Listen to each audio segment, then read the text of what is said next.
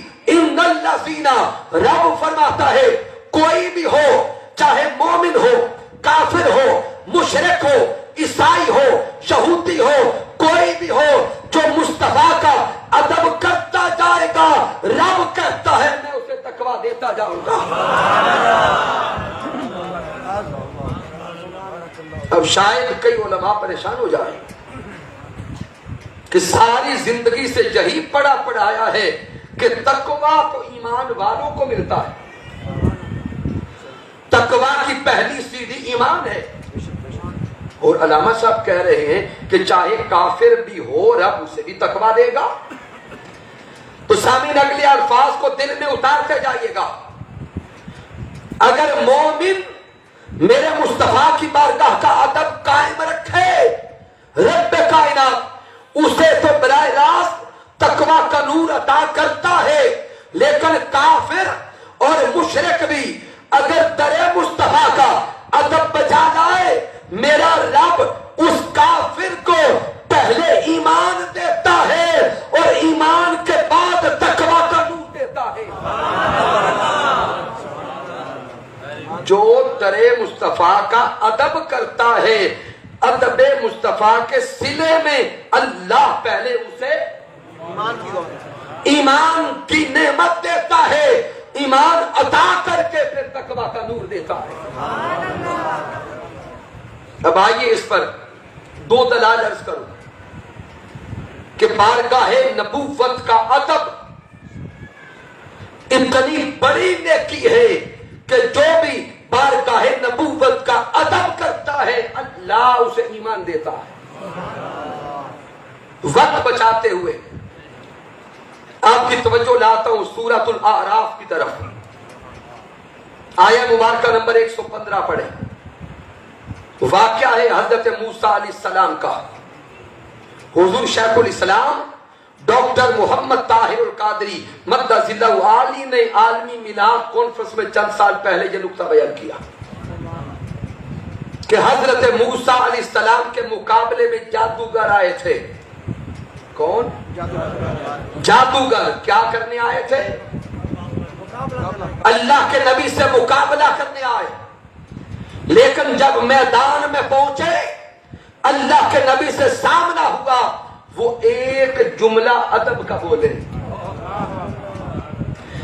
بارگاہ نبوت میں صرف ایک جملہ ادب کا بولے، وہ ادب کا جملہ اللہ کو اتنا پسند آیا، اس ادب کے ایک جملے کے صلے میں اللہ نے ان سارے جادوگروں کو ایمان عطا کر دیا۔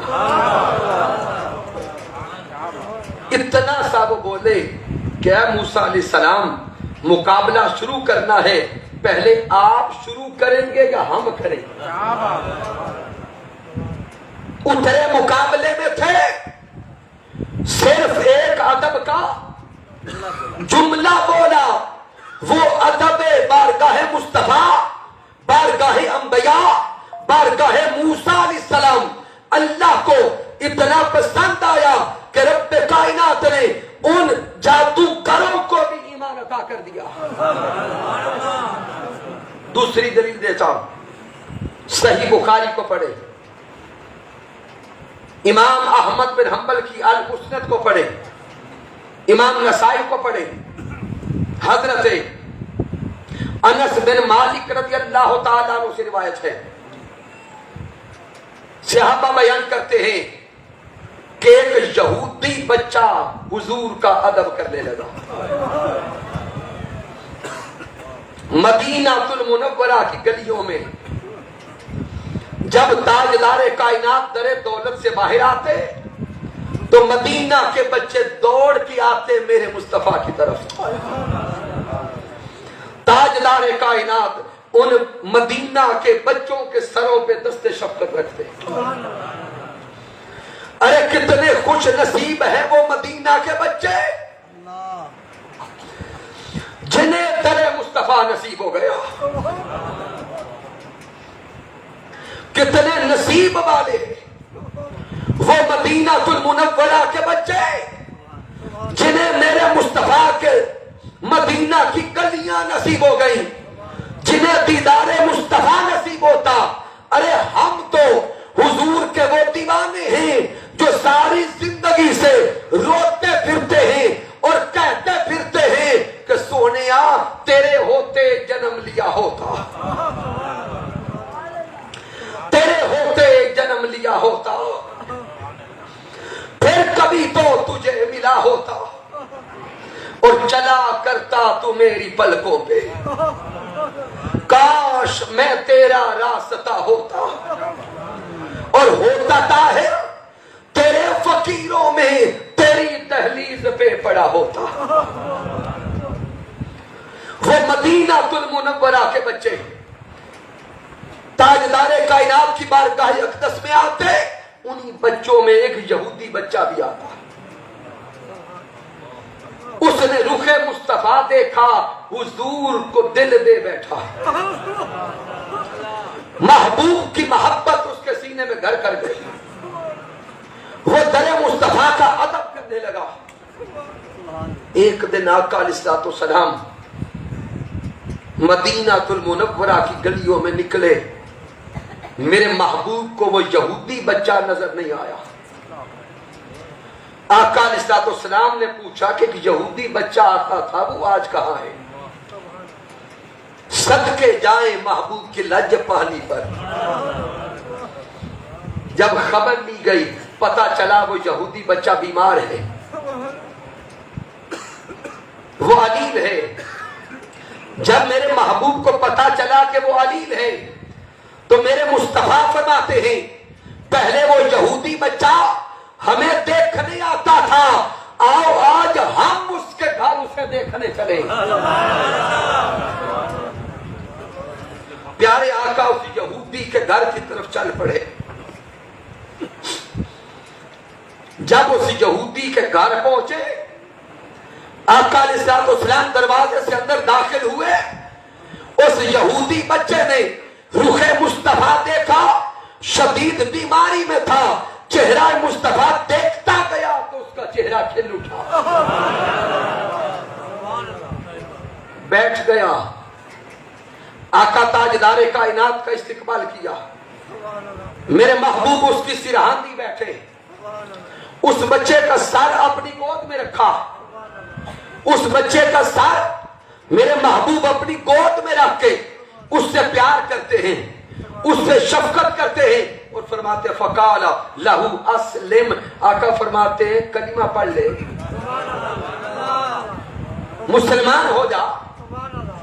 آگے حدیث کے الفاظ فنظر الی ابیہ، وہ بچہ اپنے باپ کی طرف دیکھتا ہے، اس کا باپ بول کے کہتا ہے فقال لہو اتی ابل قاسم، جب وہ ابل قاسم خود چل کے تیرے گھر آ گئے ہیں تو بچے اب دیر کیسی، کلمہ پڑھ، محبوب کبریا کی اطاعت کر، فاسلم۔ ادھر تاجدار کائنات کلمہ پڑھاتے گئے، فاسلم، وہ کلمہ پڑھ کے مسلمان ہو گیا، لا الہ الا اللہ محمد الرسول اللہ، اسے ایمان کی دولت نصیب ہو گئی۔ تاجدار کائنات اسے کلمہ پڑھا کے اس کے گھر سے باہر نکلے، اس کی روح پرواز کر گئی، روح پرواز کر گئی۔ سامعین محترم، نکتہ یہ سمجھانا چاہتا ہوں کہ ایمان ملتا بھی بارگاہ مصطفیٰ کے ادب کے صلے میں ہے۔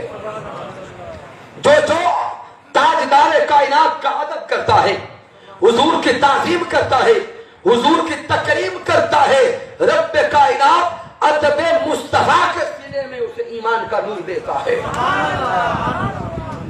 اب اگلے نکتہ کو سمجھے، ملا ہوا ایمان بچتا بھی بارگاہ مصطفیٰ کے ادب کے سلے میں ہے۔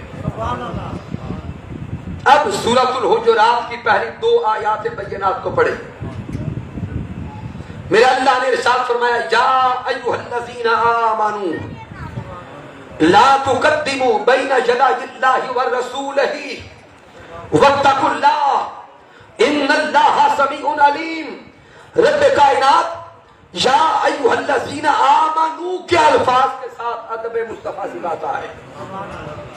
دوسری آیت میں پھر یا ایھا الذین آمنوا لا ترفعوا اصواتکم فوق صوت النبی۔ سامعین، 2 آیات بینات ہیں اور دونوں آیات کا موضوع ایک ہے، دونوں آیات کا موضوع ایک ہے۔ تو موضوع ایک ہے لیکن دونوں آیات کے آغاز میں بار بار آیا یا ایھا الذین آمنوا. کیا بات، واہ واہ واہ. جبکہ پورا قرآن پڑھتے جا رہے ہیں. مالک کائنات کبھی کلام کرتا ہے تو ایک بار خطاب کرتا ہے، آگے اگر آیات میں مضمون وہی چلتا رہے، جہاں تک ایک مضمون چلتا ہے وہاں تک وہ ایک ہی چلتا رہتا ہے. دوبارہ رب کائنات خطاب نہیں کرتا بالخصوص. لیکن سامعین محترم، یہاں دو آیات ہیں اور دونوں کے آغاز میں اللہ بار بار کہتا ہے ایمان والو. اے رب کائنات، جب موضوع دونوں آیات میں ادب مصطفیٰ کا تھا تو ایک بار ہی فرما دیتا یا ایھا الذین آمنوا. بار بار کیوں فرماتا ہے؟ تو ائمہ تفسیر بیان کرتے ہیں اس لیے کہ وہ رب کائنات بار بار ایمان والوں کو متوجہ کرتا ہے کہ ایمان والوں تم نصیب والے ہو، تمہیں ایمان مل گیا، لیکن اگر یہ ملا ہوا ایمان بچانا چاہتے ہو، اس کا تحفظ چاہتے ہو، تو رب فرماتا ہے ایمان کا تحفظ صرف بارگاہ مصطفیٰ کے ادب میں ہے. نعرہ تکبیر، نعرہ رسالت، نعرہ حیدری، ادب مصطفیٰ، عصمت مصطفیٰ، گنبد خضرا کا فیضان، ماشاء اللہ. رب کائنات فرما رہا ہے یا ایھا الذین آمنوا لا ترفعوا اصواتکم فوق صوت النبی. اے ایمان والو، میرے محبوب کی بارگاہ میں کبھی اپنی آواز کو اونچا نہ کرنا. در مصطفیٰ پہ جا کے کبھی اپنی آوازوں کو اونچا نہ کرنا. ولا تجہروا لہ بالقول کجہر بعضکم لبعض. اور میرے حبیب کو کبھی اس طرح آواز دے کے نہ بلانا جیسے ایک دوسرے کو بلاتے ہو. ان تحبط اعمالکم وانتم لا تشعرون.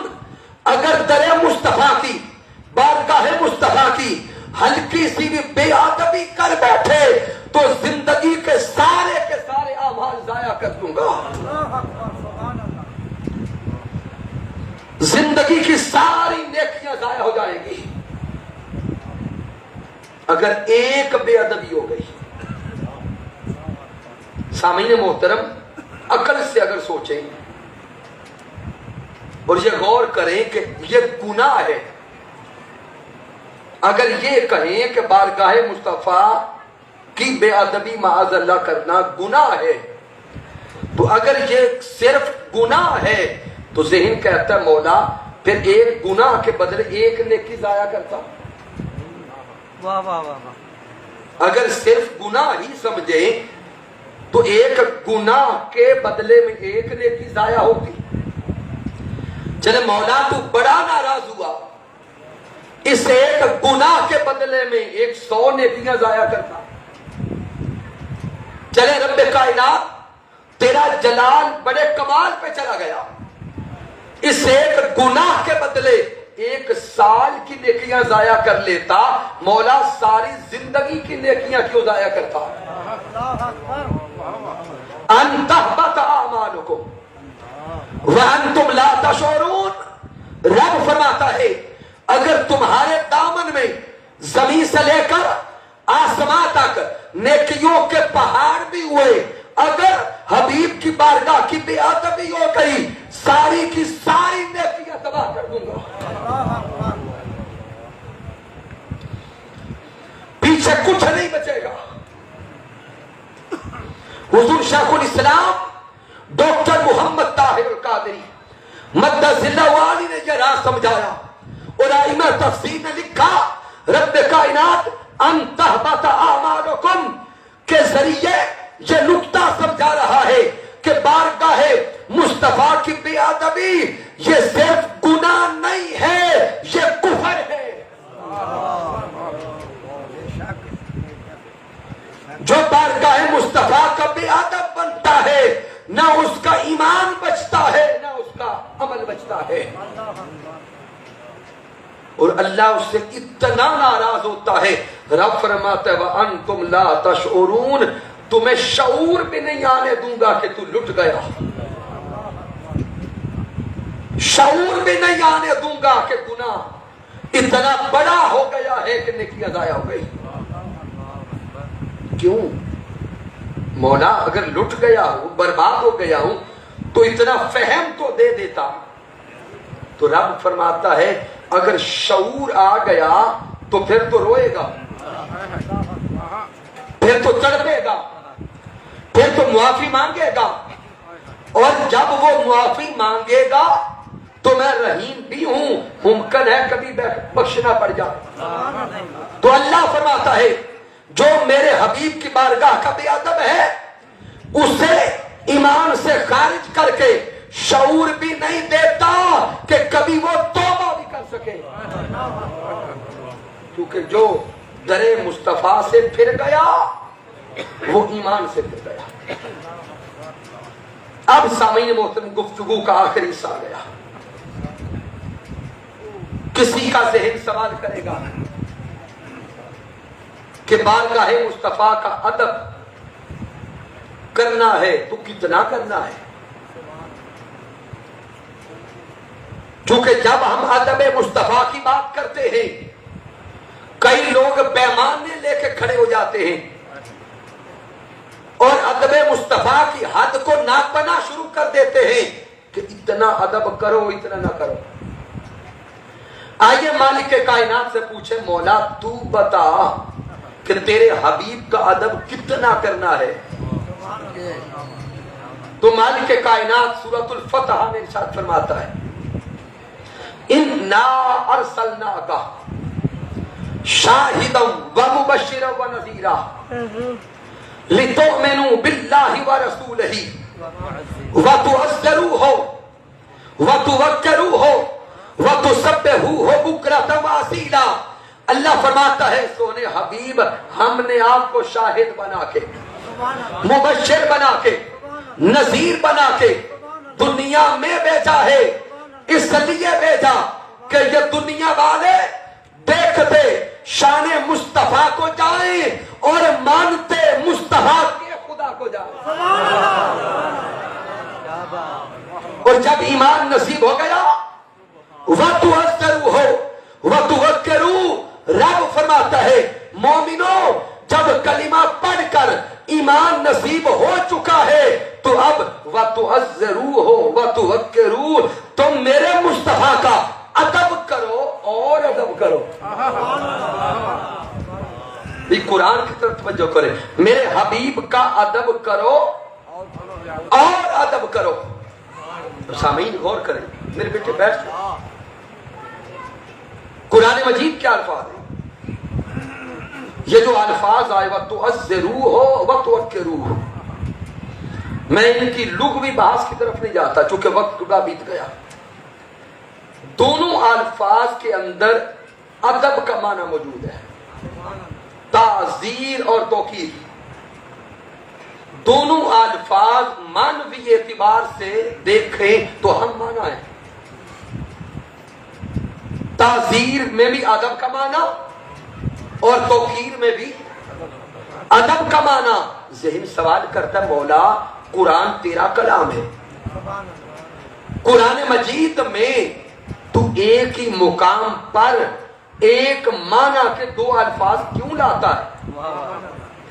مولا تیرا کلام تو جامع ہے, تو کم الفاظ دے کر معنی زیادہ دیتا ہے. الفاظ تھوڑے رکھ کے معانی اور مفاہیم زیادہ دیتا ہے. تو مولا یہاں کیا ہوا؟ مقام ایک ہے, مفہوم ایک ہے, الفاظ بدل بدل کے لا رہا ہے.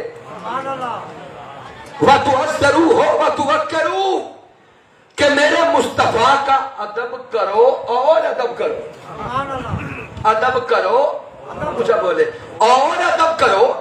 تو رب کائنات کا جواب آتا ہے لوگوں یہی نقطہ تو سمجھانا چاہتا ہوں ایمان والوں, باقی ہر کسی کے ادب کا معاملہ آئے تو انداز جدا ہوگا.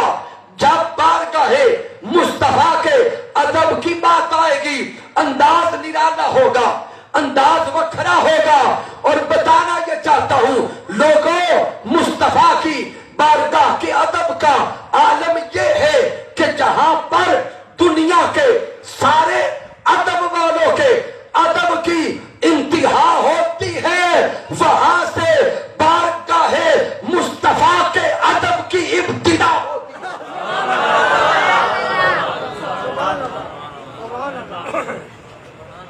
میرے محبوب کی بارگاہ کا ادب کرو اور ساری کی ساری حدیں توڑ کے ادب کرو. اگر ادب حد کے اندر رہا تو وہ بارگاہ مصطفیٰ کا ادب نہ بنا. اگر ادب حد کے اندر رہا تو وہ در مصطفیٰ کا ادب نہ بنا. بارگاہ مصطفیٰ کا ادب بنتا ہی تب ہے جب ساری حدیں توڑ کے ادب کیا جاتا ہے. سبحان اللہ, سبحان اللہ. اب سامعین محترم, کسی جوان کا ذہن سوال کر سکتا ہے کہ علامہ صاحب جو سارا کچھ آپ نے قرآن و حدیث سے سمجھایا ہے, کیا صحابہ کرام کی زندگی میں یہ نظر آتا ہے؟ تو سامعین محترم, میرے محبوب کے صحابہ کی زندگی کا مطالعہ کریں. ہر صحابی ہر لمحہ ساری حدیں توڑ کے مصطفیٰ کا ادب کرتا ہے. سبحان اللہ, سبحان اللہ. صرف ایک لمحے کی طرف اشارہ لے کے جاتا ہوں. سبحان اللہ. سن 6 ہجری ہے. آقا تاجدار کائنات صلی اللہ علیہ وآلہ وسلم 14 یا 1500 صحابہ کو لے کے چلے مدینہ المنورہ سے مکہ کی طرف, عمرہ شریف کا ارادہ لے کر. مقام حدیبیہ پہ پہنچے تو کفار نے قافلہ روک دیا. میرے آقا علیہ الصلوۃ والسلام نے اپنا سفیر حضرت عثمان غنی رضی اللہ تعالیٰ عنہ کو بنا کے مکہ بھیجا. مکہ والوں نے اپنا سفیر عروہ بن مسعود کو بنا کے حضور کی بارگاہ میں بھیجا, جو ابھی مسلمان نہیں ہوئے تھے. مذاکرات ہوتے رہے, آخر معاہدہ طے پا گیا, جس کی پہلی شک یہ تھی کہ مسلمانوں کے نبی اس سال عمرہ نہیں کر سکتے, اگلے سال آئیں گے تو عمرہ کی اجازت ہوگی. جب یہ معاہدہ لکھا گیا اس وقت حضرت عثمان غنی رضی اللہ تعالیٰ عنہ مکہ میں تھے. سامنے کعبۃ اللہ تھا. وہ مکہ کے کفار حضرت عثمان غنی سے کہتے ہیں آپ کے نبی تو اگلے سال عمرہ کرنے آئیں گے, آپ مکہ آ چکے ہیں, سامنے کعبۃ اللہ ہے, آپ آگے بڑھیں اور عمرہ کر کے جائیں, عمرہ کر کے جائیں. اب دنیا پور کی سرزمین پہ رہنے والے دیوانوں مجھے بتائیں, عمرہ شریف کرنا کیا اللہ کی عبادت ہے کہ نہیں ہے؟ اونچا بولے. عمرہ شریف کرنا اللہ کی عبادت ہے. پھر مناسک عمرہ کو دیکھیں, حجر اسود کے بوسے لینا اللہ کی عبادت ہے, طواف کعبہ کرنا اللہ کی عبادت ہے, مقام ابراہیم پہ نفل پڑھنا اللہ کی عبادت ہے, سعی صفا اور مروہ کرنا اللہ کی عبادت ہے. اور یہ وہ حرم مکہ ہے جہاں پہ 1 رکعت کا ثواب 1,00,000 کے برابر ہوتا ہے. عقل سے سوچ کے بتائیں, عبادت کا موقع مل رہا تھا, عثمان غنی کو اللہ کی عبادت کرنی چاہیے یا چھوڑنی چاہیے؟ عقل کہتی ہے عثمان غنی آگے بڑھے اور اللہ کی عبادت کر کے جائیں. اے عثمان غنی آگے بڑھے, حجری اسود کے بوسے لے کے جائیں. عثمان غنی آگے بڑھے, اللہ کے گھر کا طواف کر کے جائیں. عقل کا مفتی کہتا ہے عثمان سامنے کعبہ ہے, عشق کا مفتی کہتا ہے اے عثمان اگر یہ کعبہ ہے تو وہ کعبے کا بھی کعبہ ہے.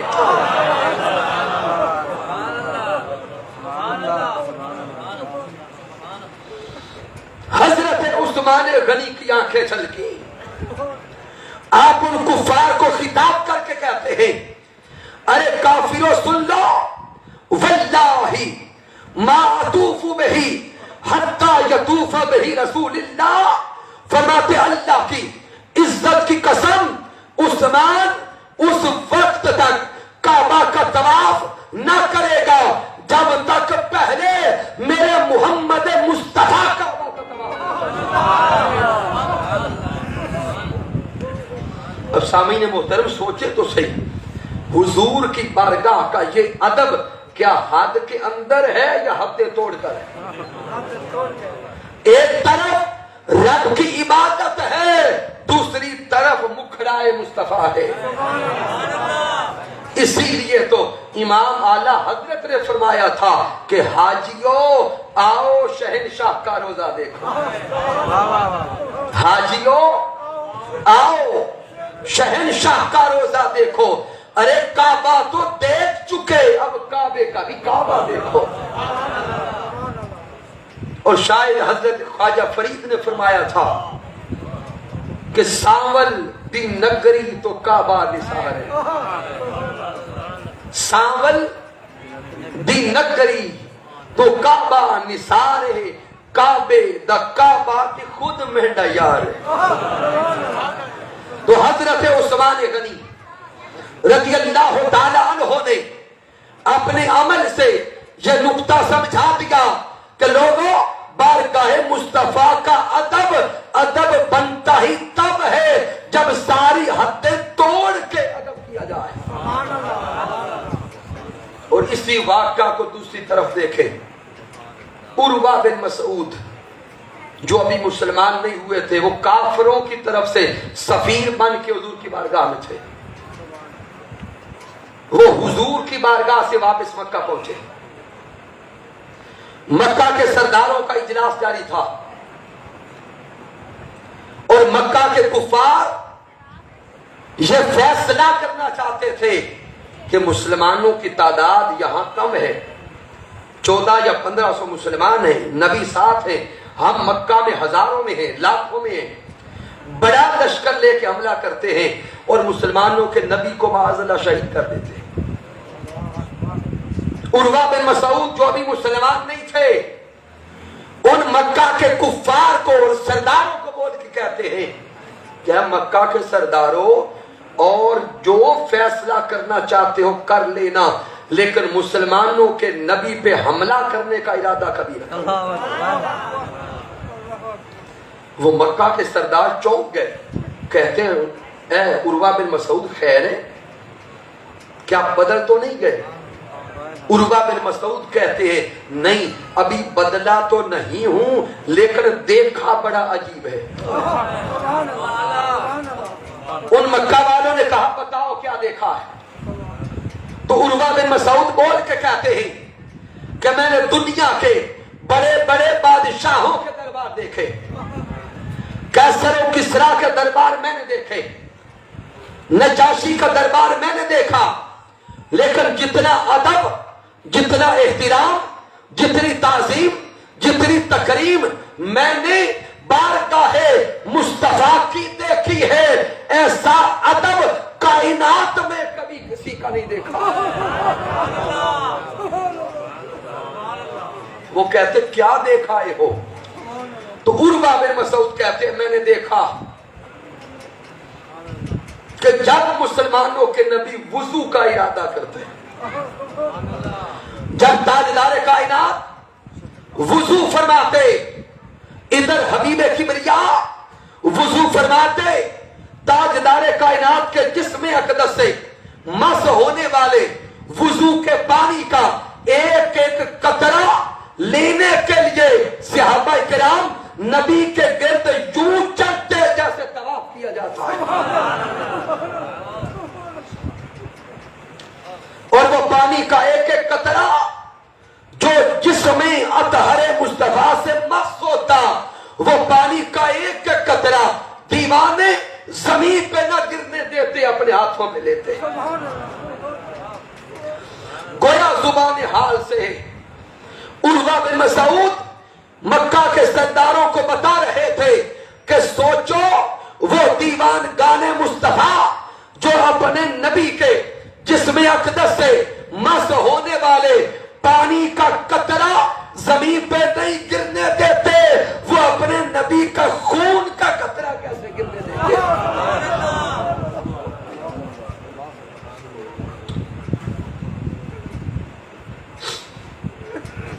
عروہ بن مسعود کہتے کہ میں نے اس سے بھی عجیب دیکھا کہ جب حجام آیا سونے نبی کی زلفیں سنوارنے کے لیے، حجام آیا تاجدار کائنات کی زلف عنبری کو سنوارنے، ادھر وہ حجام تاجدار کائنات کی زلف عنبری میں اپنے ادب سے اپنا عمل جاری کرتا، ادھر حضور کے دیوانے حضور کا ایک ایک منہ مبارک لینے کے لیے یوں تڑپتے، یوں ترستے، یوں لپکتے کہ جیسے ابھی جنگ چھڑ جائے.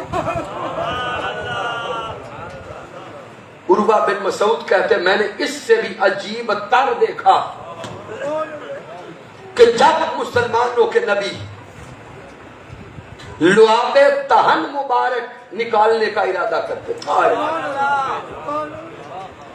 جب امام الانبیاء اپنی تھوک مبارک دہن مبارک سے نکالنے کا ارادہ کرتے، ابھی تک لعاب مصطفیٰ دہن مصطفیٰ سے باہر نہ آتی، درجنوں ہاتھ لعاب مصطفیٰ کو لینے کے لیے سامنے ہوتے.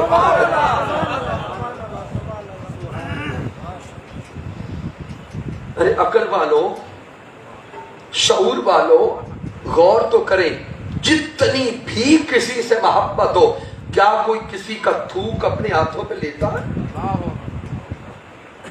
اپنے والدین سے بندہ بڑی محبت کرتا ہے، کیا کبھی دیکھا کہ کوئی اولاد والدین کا تھوک لے؟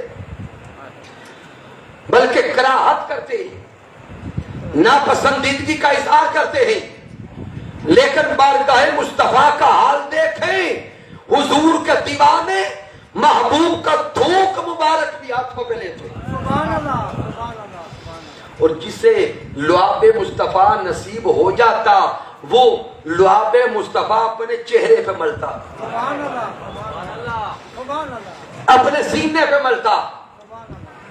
اور جسے لعاب مصطفیٰ ملا ہوتا یوں لگتا کہ آج کائنات کے سارے خزانے اسے مل گئے. اور جنہیں لعاب مصطفیٰ نہ ملا ہوتا وہ اس کے پیچھے دوڑ رہے ہوتے، منتیں کر رہے ہوتے، ترلے کر رہے ہوتے، کہتے اے نصیبوں والے جن ہاتھوں پہ لعاب مصطفیٰ لگی ہے وہ ہاتھ ہی ہمارے ہاتھوں کو لگا دے. اے عقل و شعور رکھنے والوں، مجھے بتائیں تو صحیح، کیا یہ ادب حد کے اندر ہے یا حدیں توڑ کر؟ ساری حدیں توڑ کر. تو صحابہ کرام کے عمل نے بتا دیا، احادیث مبارکہ نے بتا دیا، قرآن کی آیات نے بتا دیا کہ بارگاہ مصطفیٰ کا ادب بنتا ہی تب ہے جب ساری حدیں توڑ کے کیا جائے. اس صدی کے مجدد حضور شیخ الاسلام ڈاکٹر محمد طاہر القادری مدث اللہ علی کی ساری زندگی کو دیکھیں، پچھلے 40 سے 50 سالوں سے حضور شیخ الاسلام اس امت کو پھر بارگاہ مصطفیٰ کا ادب سکھا رہے ہیں. حضور شیخ الاسلام اس امت کو پھر در مصطفیٰ کا ادب سکھا رہے ہیں. آج سے 30-40 سال پہلے دیکھیں، کیا اس ذوق کے ساتھ محافل میلاد منائی جاتی تھی؟ نہیں. میلاد منانے والوں پہ فتوے لگتے تھے. حضور شیخ الاسلام نے حکمت کے ساتھ، دلائل کے ساتھ، اسناد اور حجت کے ساتھ تاجدار کائنات کی محافل میلاد کو، ادب مصطفیٰ کی محافل کو، عظمت مصطفیٰ کی محافل کو اس انداز سے پیش کیا کہ کل جو فتوے لگاتے تھے آج سب مل کر مصطفیٰ کی محافل کو سجا رہے ہیں۔ حضور شیخ الاسلام کی خدمات آپ کے سامنے ہیں۔ جب بارگاہ مصطفیٰ میں بے ادبی کا شائبہ تھا تو حضور شیخ الاسلام ہی وہ عظیم ہستی ہیں جنہوں نے 295C کا قانون پاس کروایا ہے۔ یہ جو آج نعرہ بلند ہوتا ہے گستاخ رسول کی ایک سزا، اونچا بولیں گے، سر تن سے جدا، سر تن سے جدا۔ اس نعرہ کی اگر عملی صورت دیکھنی ہے تو عدالت میں مسلسل کئی دن دلائل دے کر یہ قانون پاس کروانے والی ہستی کا نام ڈاکٹر محمد طاہر القادری ہے۔ مصطفیٰ کی ہے کلی، مصطفیٰ کی ہے کلی، جرأت و بہادری۔ پھر رد قادیانیت کے موضوع کو دیکھیں۔ آج قادیانیت کے خلاف نعرے تو بڑے لگائے جاتے ہیں، لیکن جب قادیانیوں نے عدالت میں پٹیشن دائر کی کہ ہمیں اقلیت کے حقوق دیے جائیں اور ہم اپنی عبادت گاہوں کو مسجد کہیں گے، اپنے بلاوے کو اذان کہیں گے اور دیگر مسلمانوں جیسے اعمال کریں گے، اس وقت بھی عدالت میں دلائل دے کر قادیانیوں کا راستہ روکنے والی ہستی کا نام ڈاکٹر طاہر القادری ہے۔ پھر جب مرزا قادیانی کا بیٹے مرزا طاہر نے، اس بدبخت نے امت مسلمہ کو مباہلہ کا چیلنج کیا، اس بدبخت کے مباہلہ کا چیلنج قبول کرنے والی ہستی کا نام بھی ڈاکٹر محمد طاہر القادری ہے۔ آج سے کم و بیش 42 سال پہلے مینار پاکستان کی دھرتی اور مینار پاکستان کی جگہ طے پائی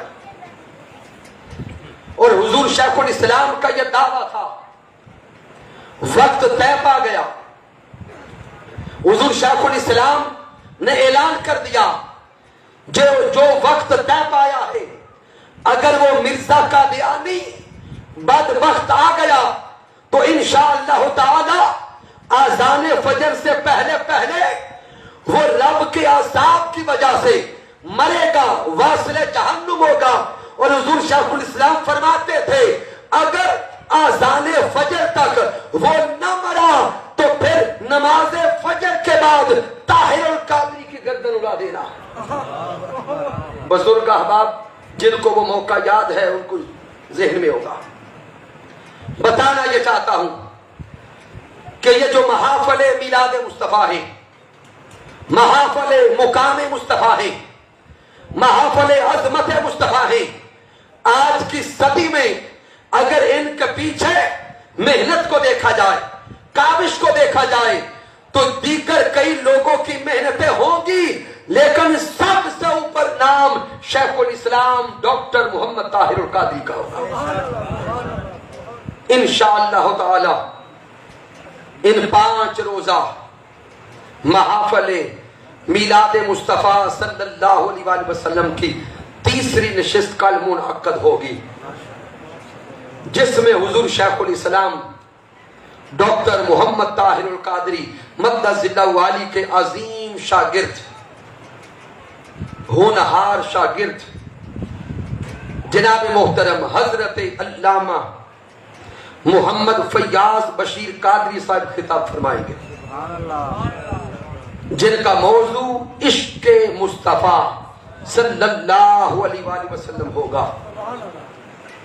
آج جس موضوع کو ہم نے سمجھ کر شعور، عقل، فہم اور عشق تک پہنچایا ہے، کل کا موضوع اس عشق کو اپنے کمال پہ لے جائے گا۔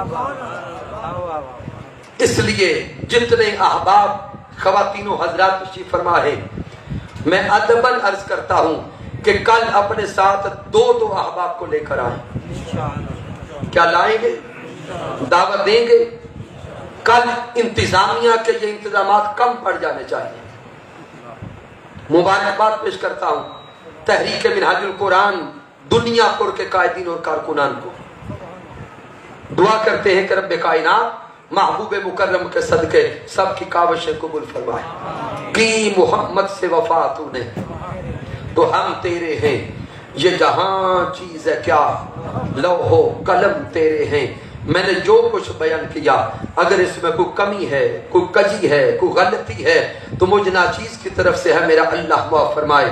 اگر اس میں کوئی اچھائی اور کمال ہے تو اللہ کی عزت کی قسم میرا کوئی کمال نہیں، یہ میرے اللہ کا کرم ہے، آقا علیہ الصلوۃ والسلام کی رحمت ہے۔